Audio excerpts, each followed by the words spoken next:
Hello guys, welcome back to another one of my speed draw videos. We're just doing something that I started as a warm-up, and then I really liked the composition and the pose of the figure, so I decided to turn it into a full piece.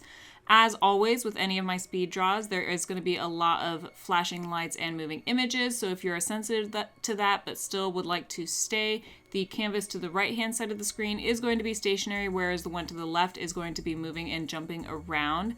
I believe at one point the canvas on the right hand side is going to get a little bigger just because I forgot to resize it when I was working on it, but other than that it should remain the same. As I was saying in the intro, this just started off as a warm-up sketch and I really liked it, so I decided to continue working on it and make it kind of a bigger piece. I also wanted to use it to experiment with a little bit more vibrancy in my colors and a bit different of a shading technique from what I normally do. So there are going to be a couple back and forths, a couple color changes as I'm figuring out what I'm doing. So without any further ado, let's get into it. Alright, so starting out with this one, because again it was a warm-up sketch and I wasn't planning on doing anything further than just some very simple rendering, the starting canvas was a lot smaller than I would normally do for something that I was going to put so much effort into, so it is going to look a little pixelated until we start getting to the line art, because at that point I ended up resizing the canvas to work in something a lot bigger. So we're starting off with the blue line sketch here, as always, keeping it kind of simple this time. I wanted to do kind of a Muka-inspired portrait on this. He does a lot of portraits with the very long flowing hair and the very simple features, so I wanted to do that and just try and focus on color for this one. And then finishing up with the sketch here, I did start working on the line art, but then I stopped when I realized I wanted to do this on a much larger scale. And we're going to pause here for a moment because I forgot I was recording this and started working on it on my Twitch stream. So a little clip of that. There we are. And you can kind of see here in real time how long it takes me to do some of this line art, especially because I have to be very precise with it. Go follow my Twitch, by the way. Threadwing on Twitch, same as on YouTube here. I don't have a set schedule right now, but I do try to stream at least a couple times a week. And let's just take a moment and appreciate how long it takes me to do line art. Alright, moving on. So I did get a decent portion of the line art done on my Twitch stream, but I did not touch the hair because I knew that was going to be something that I wanted to use my full focus and attention on, since it was going to be so intricately flowing.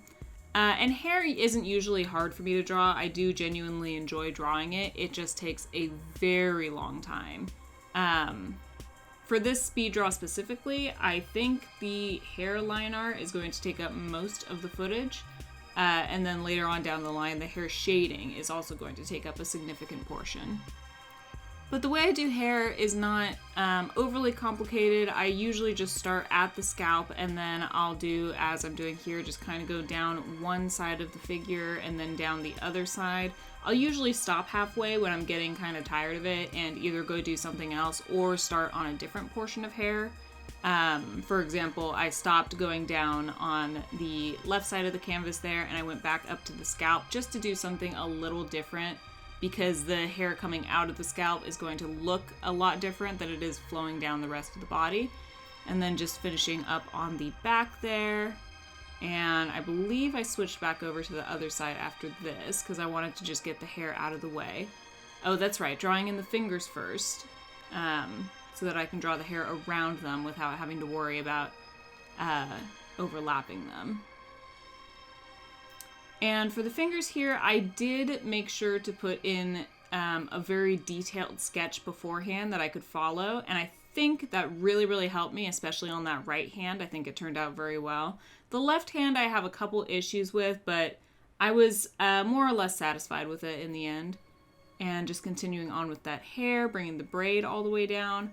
I really struggle to make braids simple. I usually add way too much detail with them, so I was definitely focusing this time on trying to make sure that the braid was as simplistic as the hair behind it so that it didn't stand out too much. And something else prominent on this piece that I really like to do on a lot of my line art is I will shade in portions that are going to be very, very heavily shaded in the final piece. So where the hair is connecting underneath the chin, that's usually going to have a very heavy shadow. So I went ahead and just created some really dark black outlines as part of the shading instead of having to worry about deepening that shadow later on in the process. And continuing with the hair liner, and once the hair is finished, we are still not done. We've still got to do that tail there. So I just took a break to finish up the rest of the line art before plunging into that. This one doesn't take as much time, one, because there's not as much hair, and two, because it doesn't curve around as much. It's just kind of got that one little kink at the end of the tail, and then I can finish it off there. I was kind of struggling on the ends here to not make it seem too crowded, but I think I managed to make it just as detailed as the hair without going overboard. So I think that turned out really well. Finally finished with the line art. I tell you, that hair takes just the longest time. And here I am going in with the base colors, and there is going to be a lot of shifting and color adjusting because, again, I really wanted to work with more vibrant colors on this piece, which is not something I'm used to. I usually work in very desaturated tones. But I wanted to try something new, and I wanted to learn something new. I think what I should have done was maybe a few color studies before attempting this piece, because there is quite a bit of footage that I ended up cutting out because it didn't make it. I used techniques that didn't make it into the final piece. I'm kind of regretting cutting that footage now because I think it would have been a good learning opportunity to sort of reflect on those, but by the time I went in to edit the videos, I could not find those pieces anymore. They were long gone, the recordings of those. But as I was saying, I really wish I had done a color study on this because it would have saved me a lot of time in trying to figure out how these really vibrant colors worked with each other. And how to sort of make them feel more cohesive on the piece. Like, for example, here the hair was just a very yucky kind of gray tone. Usually it would be a good tone that I would work with, but in comparison to the skin, which at this point is very vibrant, it did not work. I did change the hair there, and then I changed the body of the centaur as well. To sort of bring some cooler tones in it. I thought that might contrast with the vibrancy of the skin to give it a good look. I think it worked pretty well. I also cut out some footage of me trying a new shading technique there, which definitely did not work. That is another thing that I really need to do a study on, is some softer shading techniques and working with color theory in that aspect. But I did go ahead and go in with the soft shading technique. I started first with kind of a warm pink tone on the multiply layer to try and keep that warmth that I was getting from the skin. I really liked that. With the pink, I tried to put in all the like really major shadows, and then I had a plan to go in with a darker shade and deepen in the areas that I thought needed it. So under the arm there, it definitely needed a bit more shadow. Under the foreleg of the folded underleg of the horse, I think need a little deeper shadow. And what I ended up doing is instead of just taking a darker color, I took, again, a darker color, but I also made it a very cool color as well. I used a deep blue to do those kind of deeper shadows in there. I think it worked. I think I probably should have made the blue a little more saturated, and that would have helped me a lot. I think, kind of went overboard with the shading on the horse portion of the centaur. The ribs definitely stand out, and the muscles in the legs, I think, were a little too distinct as well. I think I would have benefited from toning down the shading on the horse body and then adding a little bit more highlight to sort of define the muscles. I think that would have worked a lot better. But here we are doing the second longest portion of this speed draw, shading the hair. Hair always takes forever, and I love the technique I use. I think it makes it turn out so cool, but it just eats up so much time. Not sure what this pause is for. I must have been looking up a reference or something. The other thing with these speed draws is I compile all the footage together and then I'll put it into Adobe Premiere. And they're usually like 5 to 7 hours long, depending on how much time I spent on the drawing. Sometimes I've even gone up to 9-10 hours.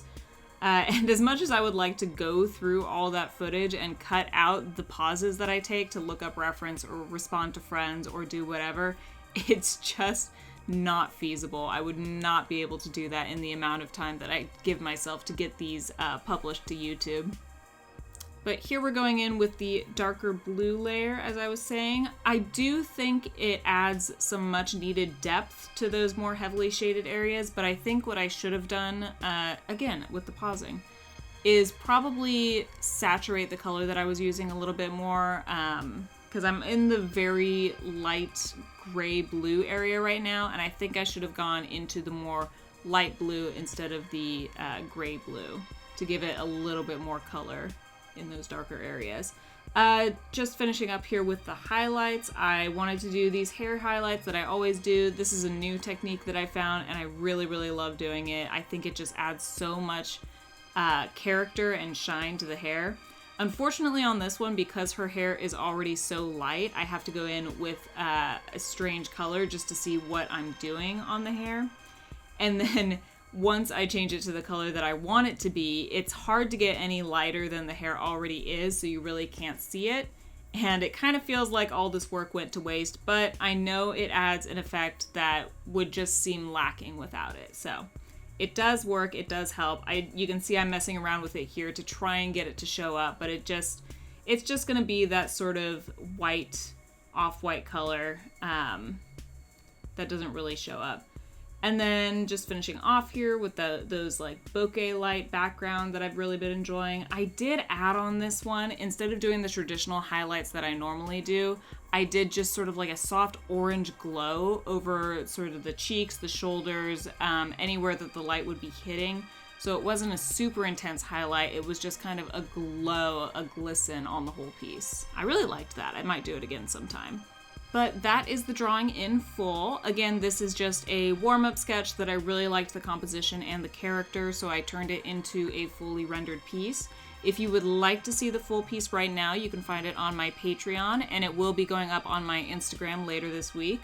If you want to follow me on my socials, you can find me on Instagram and Patreon, as well as TikTok, and now streaming on Twitch.